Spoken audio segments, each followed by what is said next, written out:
Hey guys! Welcome back! Panibagong araw, panibagong adventure na naman tayo. So today guys, samahan niyo akong puntahan ang pinakasikat na tourist spot dito sa Hong Kong at to ay tinatawag na Victoria Peak. Pero hindi lang basta akyat ito ha, kasi gagamit tayo ng Peak Tram. Alam niyo ba, ang Peak Tram na ito ay tumatakbo na ng mahigit 100 years. Isa siya sa mga pinakamatandang tram sa buong mundo at hanggang ngayon sobrang ganda pa rin ng experience. So tara guys, excited na akong ma-experience yung super steep na part ng ride na ito. At grabe, sobrang taas talaga. As you can see, habang papaakyat, mas lumalawak yung view and ang ganda talaga ng mga building sa baba.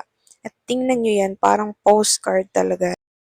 Mapaparami ka talaga ng pictures, videos dito kasi nga sobrang ganda ng view and mas may enjoy mo pa siya lalo na kapag nandun ka na talaga sa peak. So kung bibisita kayo sa Hong Kong, huwag niyong papalampasin ito guys. The Peak Tram is a must try kasi guys, it is not just a historical, fun, at sobrang sulit talaga.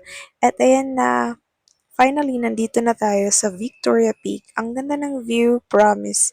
Kita mo talaga yung buong Hong Kong, yung mga skyscraper, harbor, at yung city lights.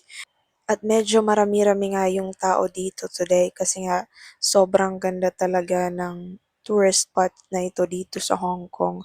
At grabe, hindi ko ma-imagine yung pila kanina pero binili na lang namin yung ticket namin online or you can also buy it in Klook app para mas maka-discount pa kayo. And that's for today guys. Bye!